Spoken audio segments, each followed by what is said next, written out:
Hello दोस्तों, good morning, नमस्कार। आप सभी का एक बार जो है फिर से बहुत बहुत स्वागत है आप सभी के अपने यूट्यूब चैनल परीक्षा की शिक्षा में। आई होप कि आप सभी जो है अच्छे होंगे और आपकी जो तैयारी है बीएड इंडेसियम 2024-25 की आपने स्टार्ट कर दी होगी। तो जो भी बच्चे हमारे क्लास में नए हैं उन सभी को भी बता दिया, हमारे चैनल पर जो आपकी बीएड इंडेसियम 2025 की जो तैयारी आपकी स्टार्ट करवा दी गई है। अभी जो है रेगुलर बेसिस पे आपको जो है क्लासेस मिलना स्टार्ट हो जाएगी, ठीक है। अभी के लिए देखिए आपकी दो क्लासेस है, जीके जीएस की क्लास और हिंदी की क्लास। इसके बाद आपको जो है रीजनिंग की क्लास और जो स्ट्रीम वाली क्लासेस होती हैं आपको वो भी दी जाएगी। तो जिसे भी तैयारी अपनी पूरी करनी है और जिसको भी बीएड के कॉलेज में आपको एक गवर्नमेंट सीट चाहिए वो जो है हमारे साथ अभी से जुड़े रहेंगे, क्योंकि इस चैनल के माध्यम से आपको जो है पूरी की पूरी बीएड की तैयारी इंट्रेंस एग्जाम की करवाई जाती है, ठीक है। हम जो है लगातार आपकी 2022, 2023, 2024 3 साल हमने लगातार आपकी तैयारी करवाई है। अभी जो है 2025 की भी तैयारी आपकी हम करवा रहे हैं, ठीक। तो जिसको भी तैयारी करनी है क्या करेंगे, चैनल को सब्सक्राइब करके हमारे साथ जुड़ेंगे और उसके बगल में जो बेल आइकन देगा उसको ऑन कर लेंगे। क्लास का समय तो सभी को पता ही है, जीके जीएस की क्लास डेली सुबह 10 बजे और हिंदी की क्लास जो है शाम को 7 बजे आती है, ठीक है। नीचे देखेंगे हमारे डिस्क्रिप्शन में आपको इंस्टाग्राम का लिंक मिल जाएगा, परीक्षा के शिक्षा का इंस्टाग्राम का लिंक है। और उसी के नीचे हमारा देखिए टेलीग्राम चैनल का भी आपको लिंक मिल जाएगा, परीक्षा के शिक्षा नाम का। तो उसको भी जाके आप लोग ज्वाइन कर लें, टेलीग्राम चैनल तो याद से जाके ज्वाइन कर लीजिए। वहाँ पे क्या है, आपको क्लासेस का नोटिफिकेशन और जो आपका बाकी जो इंपॉर्टेंट अपडेट्स होता है आपको वहाँ पे दिया जाता है। तो आप लोग वहाँ से जुड़े रहिएगा, ठीक है। तो चलेंगे क्लास स्टार्ट करेंगे बिना किसी देरी के। मैंने कहा है आपको जो है 25 क्वेश्चन करवाए थे जीके जीएस के। अभी जो है उसके आगे के क्वेश्चन है 26 नंबर से, ठीक। तो चलिए क्लास स्टार्ट करेंगे। पहला क्वेश्चन देखेंगे क्या देगा। भारत में परमाणु ऊर्जा कार्यक्रम का जो प्रारंभ है कब से हुआ माना जाता है, बताइए। इसका उत्तर देने की कोशिश करेंगे। भारत में परमाणु ऊर्जा कार्यक्रम का प्रारंभ जो है कब से हुआ ऐसा माना जाता है साथियों। 1947 ईस्वी में, 1948 ईस्वी में, 1945 ईस्वी में या 1951 ईस्वी में। तो इसका सही उत्तर हो जाएगा साथियों 1948 ईस्वी में, जो आपका दिया गया यहाँ पे बी वाला ऑप्शन साथियों आपका राइट आंसर है। भारत में परमाणु ऊर्जा कार्यक्रम का प्रारंभ कब से हुआ माना जाता है, तो 1948 ईस्वी से। क्लियर है। चलिए अगले क्वेश्चन की तरफ बढ़ते हैं। आपका है 27 नंबर क्वेश्चन, क्या देगा। उपनिषद का प्रतिपाद विषय है क्या, बताइए। उपनिषद का प्रतिपाद विषय क्या है, इसका राइट आंसर क्या हो जाएगा। तो उपनिषद का प्रतिपाद विषय आपका क्या होता है। भारत का सामाजिक व्यवहार होता है, हिंदू धर्म है, या प्राचीन भारतीय विधि है, क्या है, या ये सभी के सभी हैं। तो देखिए उपनिषद का प्रतिपाद विषय आपका होता है भारत का सामाजिक व्यवहार, हिंदू धर्म और प्राचीन भारतीय विधि, ये सभी के सभी होते हैं। तो जो आपका डी ऑप्शन देगा साथियों आपका सही उत्तर हो जाएगा यहाँ पे। उपनिषद का प्रतिपाद विषय होता है भारत का सामाजिक व्यवहार, हिंदू धर्म, प्राचीन भारतीय विधि। क्लियर है सभी को इसके बारे में। चलिए अगले क्वेश्चन की तरफ बढ़ते हैं। 28 नंबर, 28 नंबर आपका क्या दिया गया है, ध्यान से देखिएगा और बताने की कोशिश कीजिएगा। राइट आंसर का कोयला किस चट्टान में पाया जाता है, बताइए। कोयला जो आपका होता है किस चट्टान में पाया जाता है। परिवर्तित चट्टान में, परतदार चट्टान में, अजैव चट्टान में, या आग्नेय चट्टान में। तो देखिए कोयला की बात की जाएगी तो कोयला जो है आपका पाया जाता है परतदार चट्टानों में, ठीक है। कोयला जो है आपका परतदार चट्टानों में पाया जाता है। तो जो आपका बिल अभी कब दिया गया है आपका यहाँ पे राइट आंसर हो जाए। क्लियर सभी को। चलिए क्लियर। फिर अगले क्वेश्चन की तरफ बढ़ेंगे। आपका देखा जाएगा आपके स्क्रीन के सामने दिया गया है 29 नंबर। मोह अस्मबद्धता स्थिति कौन सी होती है, बताइए। मोह अस्मबद्धता स्थिति कौन सी होती है, इसको सही उत्तर देने की कोशिश करेंगे। मोह अस्मबद्धता स्थिति। तो देखिए मोह अस्मबद्धता स्थिति की बात की जाएगी तो इसको बोलते हैं क्रस्ट तथा मेटल के बीच की स्थिति को। जो आपका ये वाला ऑप्शन देगा साथियों आपका राइट आंसर हो जाएगा, ठीक है। क्लियर है। मोह अस्मबद्धता स्थिति कहा जाता है क्रस्ट तथा मेटल के बीच जो जो स्थिति होती है उसको जो है मोह अस्मबद्धता स्थिति कहते हैं। क्लियर है। क्रस्ट तथा मेटल, ठीक है, वो जो स्थिति होती है वो उसको जो है मोह अस्मबद्धता स्थिति कहा जाता है। अगले क्वेश्चन की तरफ बढ़ जाएगा। आपका है 30 नंबर क्वेश्चन, ठीक है। क्या देगा है, विश्व में बागानी कृषि का सर्वाधिक विकास कहाँ हुआ, बताइए। विश्व में बागानी कृषि का सर्वाधिक विकास कहाँ हुआ है, तो विश्व में बागानी कृषि का सर्वाधिक विकास जो है आपका हुआ है साथियों कहाँ पर। तो इसका राइट आंसर आपका हो जाएगा साथियों दक्षिण पूर्वी एशिया में, ठीक है। याद रखिएगा जो आपका दिया गया यहाँ पे डी वाला विकल्प आपका राइट आंसर। विश्व में बागानी कृषि का सर्वाधिक विकास आपका दक्षिण पूर्वी एशिया में हुआ है। ठीक है, क्लियर है। चलिए, ऑप्शन नंबर डी आपका राइट आंसर हो जाएगा। 31 नंबर बताने की कोशिश करेंगे कौन सा ऑप्शन आपका राइट आंसर हो जाएगा। धरातल के सर्वाधिक भाग पर निम्नलिखित में से किस चट्टान का विस्तार पाया जाता है, बताइए। धरातल के सर्वाधिक भाग पर जो है निम्नलिखित में से किस चट्टान का विकास पाया जाता है, विस्तार पाया जाता है। ठीक है, धरातल के सर्वाधिक भाग पर जो है किस चट्टान का विस्तार पाया जाता है, इसका राइट आंसर क्या हो जाएगा। तो इसका सही उत्तर आपका हो जाएगा साथियों, अवसादी चट्टानों का। ठीक है, विश्व में सर्वाधिक भागों पर जो है कौन सी चट्टानें पाई जाती हैं, तो आपका अवसादी चट्टानें पाई जाती हैं। इनका विस्तार आपका विश्व में सबसे ज्यादा है। ठीक है, धरातल पर। अगले क्वेश्चन की तरफ बढ़ेंगे। आपका है 32 नंबर प्रश्न। पूछा गया है विश्व में रेशम उत्पादन में अग्रणी राष्ट्र कौन सा है। ठीक है, कौन सा देश जो है रेशम के उत्पादन में अग्रणी है, सबसे आगे है, पहले नंबर पे है। भारत है, चीन है, जापान है या दक्षिण कोरिया है, बताइए। तो रेशम के उत्पाद में अग्रणी राष्ट्र आपका जो दिया गया है साथियों, चीन है। जो आपका बी वाला विकल्प दिया गया है आपका राइट आंसर होगा। ठीक है, विश्व में रेशम के उत्पादन में अग्रणी राष्ट्र की बात की जाएगी तो आपका चीन राइट आंसर हो जाएगा। अगला प्रश्न है आपका साथियों 33 नंबर, 33 नंबर है। पूछा गया है निम्नलिखित फसलों में से कौन सी फसल जो है भारत में संसार के सभी देशों से अधिक होती है, बताइए। निम्नलिखित फसलों में से कौन सी फसल जो है भारत में संसार के सभी देशों से अधिक होती है, गेहूं, चावल, गन्ना या कपास, इसका सही उत्तर क्या हो जाएगा। तो अगर देखा जाएगा तो साथियों यहाँ पे जो दिया गया है गन्ना। ठीक है, गन्ना जो है हमारे भारत में सभी देशों के मुकाबले जो है सबसे ज्यादा पाई जाती है, सबसे ज्यादा इसका उत्पादन होता है। ठीक है, और गन्ना अगर प्रदेश की बात की जाएगी तो अपना जो यूपी है, उत्तर प्रदेश, यहाँ पे जो है गन्ने की फसल सबसे ज्यादा उगाई जाती है। क्लियर सभी को इसके बारे में। विश्व में आपका गन्ना जो है भारत में सबसे ज्यादा उगाया जाता है। अगर आपका देश में पूछेगा तो उत्तर प्रदेश आंसर होगा। ठीक, क्लियर सभी को इसके बारे में। चलिए अगले क्वेश्चन की तरफ बढ़ा जाएगा। आपका है 34, 34 नंबर है। गहरे समुद्री गोताखोरों के श्वसन के लिए ऑक्सीजन के तनुकरण के लिए कौन सी गैस का जो है प्रयोग किया जाता है, साथी बताइए। गहरे समुद्री गोताखोरों के श्वसन के लिए ऑक्सीजन के तनुकरण के लिए कौन सी मतलब गैस का प्रयोग किया जाता है साथियों, इसका सही उत्तर क्या हो जाएगा। नियॉन का, ऑर्गन का, नाइट्रोजन का, हीलियम का। तो इसका राइट आंसर आपका होगा हीलियम गैस का। ठीक है, जो आपका दिया गया डी विकल्प आपका राइट आंसर। हीलियम गैस क्या होती है, हल्की होती है। ठीक है, ये बात याद रखिएगा। तो गहरे समुद्री गोताखोरों के श्वसन के लिए ऑक्सीजन के तनुकरण के लिए जो है हीलियम गैस का प्रयोग किया जाता है।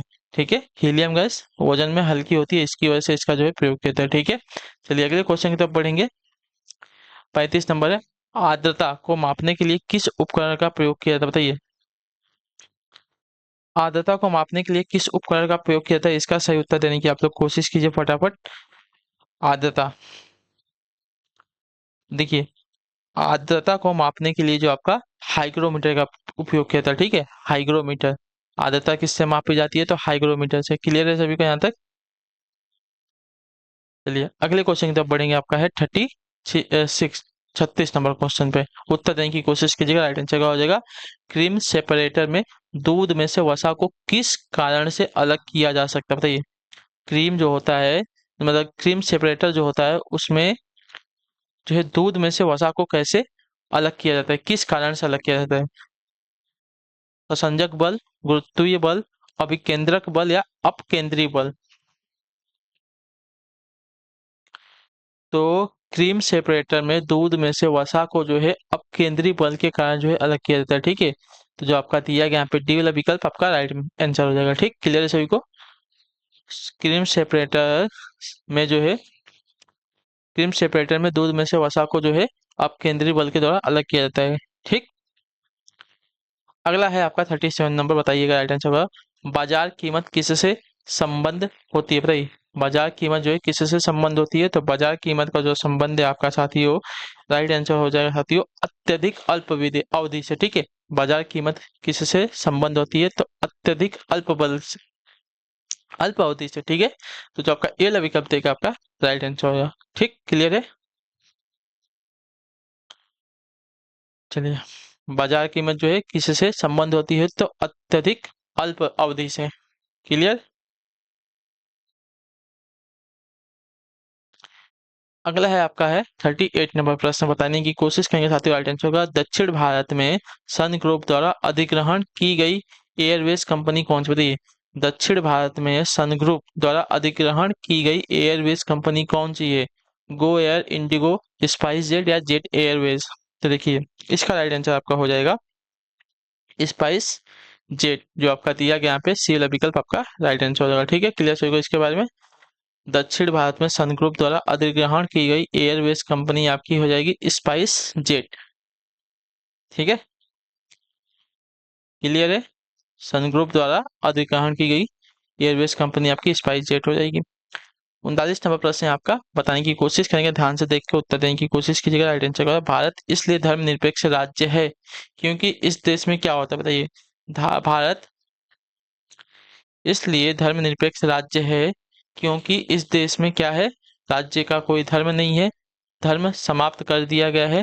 राज्य किसी विशेष धर्म को संरक्षण प्रदान करता है या उपयुक्त में से कोई नहीं। तो इसका राइट आंसर आपका हो जाएगा साथियों, भारत इसलिए धर्मनिरपेक्ष राज्य है क्योंकि राज्य का कोई धर्म नहीं है यहाँ पे। ठीक है, तो जो आपका दिया गया यहाँ पे ये वाला विकल्प आपका सही उत्तर होगा। ठीक, क्लियर। चलिए अगला क्वेश्चन है आपका 40 नंबर।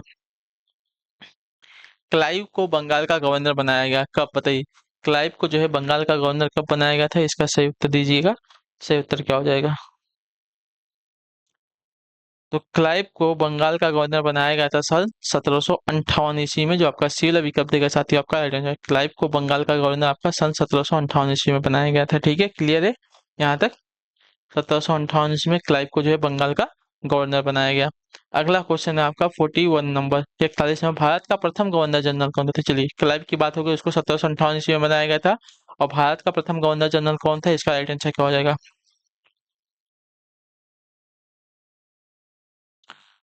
तो भारत का प्रथम गवर्नर जनरल आपका विलियम बेंटिंक था। ठीक है, जो आपका दिया गया यहाँ पे सी वाला विकल्प साथी आपका राइट आंसर हो जाएगा। ठीक, क्लियर है। भारत का प्रथम गवर्नर जनरल आपका विलियम बेंटिंक था, तो सी वाला ऑप्शन जो दिया गया है आपका सही उत्तर है। अगले क्वेश्चन तो बनेंगे 41, एक 42 नंबर है। द्वैध शासन नीति को किसने समाप्त किया था, बताइए। द्वैध शासन नीति को किसने समाप्त किया था? लॉर्ड माउंटबेटन ने, कर्जन ने, वॉरेन हेस्टिंग ने या लॉर्ड रिपन ने? द्वैध शासन नीति को किसने समाप्त किया था?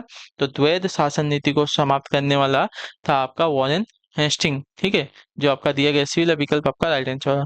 द्वैध शासन नीति को समाप्त करने वाला व्यक्ति था आपका वॉरेन हेस्टिंग। ठीक, क्लियर। चलिए अगले क्वेश्चन की तरफ बढ़े। 43 नंबर, बताने की कोशिश करेंगे। राइट आंसर का अंग्रेजों का सर्वाधिक विरोध किसने किया था, बताइए। राजपूतों ने, मुगलों ने, सिखों ने या मराठों ने? अंग्रेजों का सर्वाधिक विरोध किसने किया था?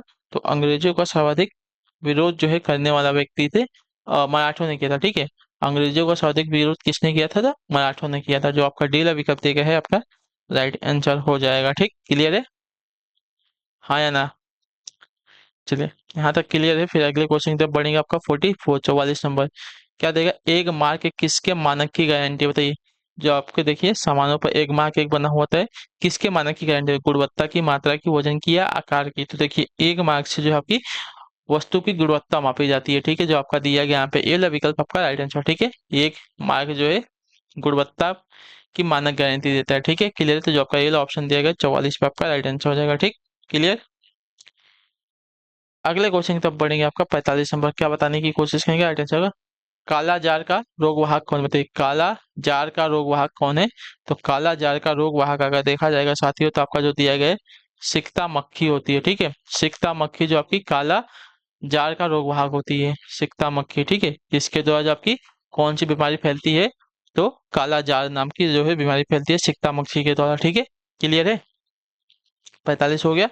चलिए अगले क्वेश्चन की तरफ बढ़ेंगे। 46 नंबर पे उत्तर देने की कोशिश कीजिएगा साथियों। राइट आंसर का विश्व विश्व डिजर्टिफिकेशन उन्मूलन दिवस किस दिन को मनाया जाता है, बताइए।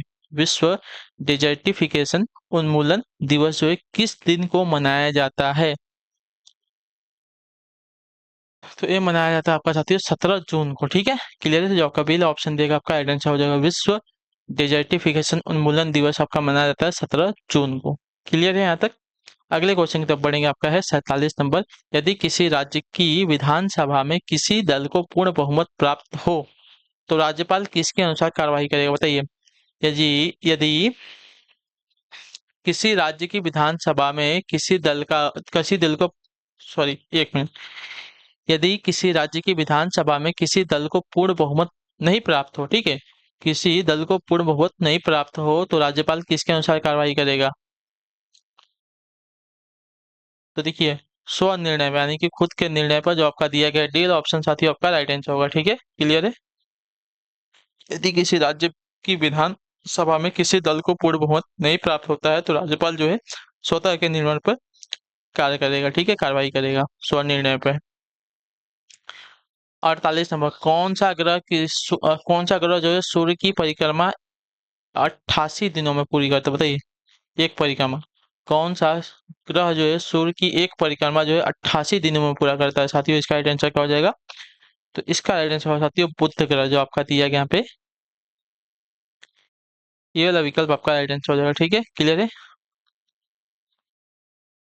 एक मिनट।